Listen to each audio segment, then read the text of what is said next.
آج ہمارے ساتھ موجود ہیں تحصیل پروا کی معروف مقامی سیاسی شخصیت ہیں۔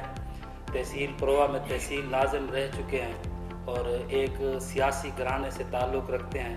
آج ہم ان سے ان کی زندگی اور یہاں پر انہوں نے جو ترقیاتی کام کیے ان کے بارے میں ایک مفصل بات چیت کریں گے۔ تو چلتے ہیں، سابقہ تحصیل ناظم ہیں سردار امتیاز خان۔ آپ تحصیل پروا میں تحصیل ناظم رہ چکے ہیں۔ تحصیل نظامت کے دور میں تحصیل پروا میں کون کون سے ترقیاتی کام کیے؟ تحصیل نظامت کے دور میں تو بڑی مشکلات تھی۔ پہلا سال مرض ہوا کہ ہم مخالفین نے کورٹ میں گھسیٹا، کورٹ میں ساتھ چلتے رہے۔ تو کس سال بعد میں کم میں پتا کی حقیقت میں بھی میری جماعت دوستوں اور پوری پارٹی کی ہے، علاقے کی ہے، شہر کی ہے۔ تو اس کے بعد ہم نے جو کام ترقیاتی کیے ہیں، اور میں یہ شاید سے کہتا ہوں، بلکہ دعوے سے کہتا ہوں، وہاں ریکارڈ یہ کہتا ہوں کہ جو دوست میرے کہتے ہیں، میں نے بلا تفریح تمام عمران کو، چاہے پی ٹی کے تھے یا خیال گروپ کے تھے، تو میں نے بلا تفریح صاحب کو بڑا فنڈ دیا ہے۔ تقریباً ہر ممبر کو ہر سال کے لیے اتنے فنڈ دیے، تقریباً 1.5 کروڑ تک کے فنڈ کو ملے ہیں میرے دور میں ماشاء اللہ، اور مخصوص کو میں خیر 50، 60، 70 لاکھ کا فنڈ ملے ہیں۔ تو یہ طریقہ کام کی ماشاء اللہ۔ اور میں تو یہ کہتا ہوں، میں چیلنج کرتا ہوں پورے ڈی خان ضلع میں سب تحصیلوں میں ان شاء اللہ پورا تحصیل میرے خیال میں ان شاء اللہ ٹاپ پہ ہوگی۔ ایسے کم ڈی خان میں نہیں ہوگی جو ہم نے کیے ہیں۔ ان کی مثالوں کے سامنے اگر جو جائے جو فنڈ ممبر تحصیل ممبر کہتے فنڈ نہیں ملا، جب میں چیلنج کہتا ہوں کہ ریکارڈ پر آ جائے، اگر وہ مجھے اس پر کیل کر دے کہ فنڈ میں نہیں ملا تو میں شاید بھی چھوڑ دوں گا۔ تحصیل پروا میں تقریباً تمام یونین کونسل میں پینے کے صاف پانی کا ایک مسئلہ ہے۔ تو آپ تحصیل ناظم رہ چکے ہیں، تو یہ مسئلہ کہاں تک حل ہوا ہے اور آگے کہاں تک حل ہونا ہے؟ آپ کا سوال بڑا اچھا سوال ہے۔ تو میں نے بڑی خوشی کے لیے یہ جو ادارہ ہے، یہ خاص کر صوبائی گورنمنٹ کا ادارہ ہے، ہماری کوشش ہوتی تھی کہ پانی صاف پانی لوگوں کو جاؤ۔ لیکن کافی ٹیوب ویل بھی لگائے ہیں، شمس بھی لگائے ہیں، لوگ پانی پی بھی رہے ہیں۔ لیکن جہاں تک بڑا مسئلہ ہے، پانی میں کافی حد تک بہتر بھی ہے۔ اگر پانی کی کمی ہے تو میں سب سے زیادہ بجلی کا ہے۔ بجلی کی نہ ہونے کی وجہ سے پانی کم ہوتا ہے۔ تو ماشاء اللہ اگر بجلی زیادہ ہو تو پانی کی نہیں ہوتی، لیکن ان شاء اللہ کوشش ہم دوبارہ بھی کر رہے ہیں۔ مزید ٹیوب ویل لگے ہیں علاقے میں کہ پانی پینے کا ہو، سب سے بڑی پانی پینے کا ہو، تعلیم ہو، یہ اہم چیزیں ہیں۔ آپ جمعیت علماء اسلام کے تحصیل امیر بھی ہیں، تو ہمارے حلقہ پی کے 98 پہ آپ ہی کا جماعت کا ایم پی ہے مولانا لطف الرحمان۔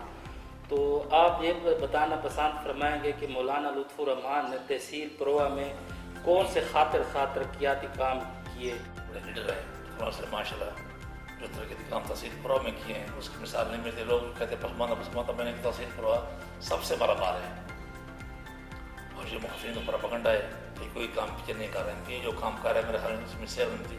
سب سے مثال یہ ہے، جب تحصیل کا نام لیتے ہیں پھر میرے خیال میں شرم آنی چاہیے۔ تحصیل ہے، کالج ہیں، سڑکیں ہیں، باقی ترقیاتی کام ماشاء اللہ تحصیل کے لیول جو ایم پی اے صاحب نے کیے ہیں اس کی مثال نہیں ملتی۔ میں ایم پی اے صاحب کا جو ایک مشکور ہوں کہ انہوں نے ایسے کام کیے ہیں، انہوں نے کام کیا ہے۔ اس وجہ یہ ہے کہ جب سے ہماری جمعیت کے تحصیل ناظم بنا ہوں یا پی اے بنے، مخالفین کو ہار بھی ہار آ رہی ہے۔ تو یہ اگر ہم کام نہ کرتے یہ ہمیں جتنا مل دی، یہ نتیجہ ہے کہ ہم کام کوئی 10 پر 15 کروڑ کام شروع ہیں پورے کوسٹل میں علاقے میں، گلیاں بن رہی ہیں، سڑکیں بن رہی ہیں۔ اب یہ ایم پی اے سے نے کوشش کی ہے۔ آپ یہ دیکھیں، ڈونڈا روڈ کو دیکھیں، رنگپور روڈ دیکھیں، مرنا روڈ دیکھیں۔ ابھی ہماری کوشش کافی جو ہے، اب رشید روڈ کے ٹینڈر ہو گئے میرے خیال میں 10 کلو میٹر 5 کلو میٹر، میں نے سنا شیخ سے 5 کلو میٹر دوسرا سکتے ہیں۔ اب 4-5 کلو میٹر یہ کون سا روڈ ملکی روڈ ٹینڈر بھی ہو گئے ہیں۔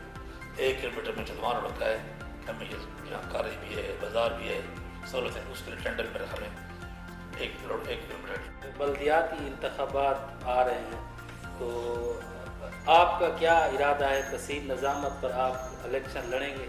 یہ ہے الیکشن لڑنا، لیکن جہاں تک مسائل ہیں، مسائل بھی آ گئے ہیں۔ پہلے تو یونین کوسل لیول تھا، یونین کوسل ناظم بنے، پھر تحصیل ناظم بن رہے ہیں۔ اب تو مشکلات ہیں، تحصیل پوری ضلع کا تحصیل ایم پی کا حلقہ ہے، تو اس سے ووٹ لینے ہم لوگ سے ووٹ لیں تو میری ہے اب بغیر جماعت کا الیکشن مشکل ہے۔ تو جماعت جو فیصلہ کرے گی کہ میں جمعیت کا نمائندہ ہوں، جمعیت کا ورکر بھی ہوں، تحصیل امیر بھی ہوں، ہو گیا ہے۔ یعنی کہ جمعیت علماء اسلام جو فیصلہ کرے گی آپ کی جماعت، میں اس کو پابند ہوں۔ یہ ہے کہ فہم تو خام خواہ کی چلو شاید کا حق بنتا ہے. میدان کھلا ہے ہر گرے میدان میں آنا چاہیے. اور خاص کر میں سب مجھے کہہ رہا ہوں کہ عوام کو میرا ریکویسٹ ہے کہ کام کو طے کر ووٹ دیں. عوام جو خدمت کرے اس کو ووٹ دیں. یہ نہ ہو نعرے بازی نہ ہو. پہلے سب کو آزما چکے ہیں. ان شاء اللہ جمعہ نے کام پہلے بھی کیے اب بھی کریں ان شاء اللہ. اور ان شاء اللہ الیکشن بھی جیتے ہیں ان شاء اللہ. باقی عوام تکلیف میں جو آپ دیکھ رہے ہیں کہ اس طور پر تکلیف میں گزر رہی ہے جو کہ اللہ تعالیٰ عوام کو اس طرح نجات دلائے. پورے شہر کے لیے خاص کر کے پورا شہر تحصیل کا ہیڈ کوارٹر ہے. اس لیے ریاست میں کوشش کی ہے کہ پورا شہر کے لیے ایک مزید بھی ٹیوب ویل مل جائے کہ شہر کی شمالی طرف ہو کے پورا شہر پانی پیے.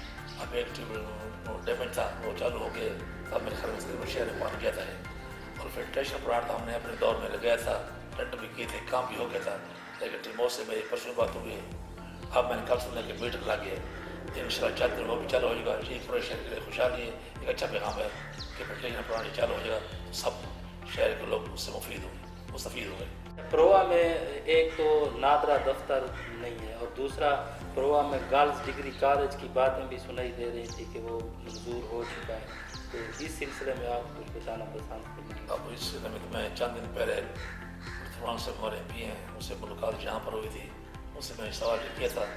اس نے مجھے کہا کہ خالی کرے ان شاء اللہ تمام کام مکمل ہو گیا ہے. ان شاء اللہ جلدی سلنڈر بھی ہو جائیں گے, کام شروع ہو جائے. باقی نادر افسر کے لیے آپ نے کہا ہے تو میں سوچ رہا ہوں میرے جمیل سے بھی نادر افسر جو ہیڈ ہیں ان سے بات بھی ہوئے پانے سے ان کی منظوری آ گئی ہے, اپروول آ گئی ہے.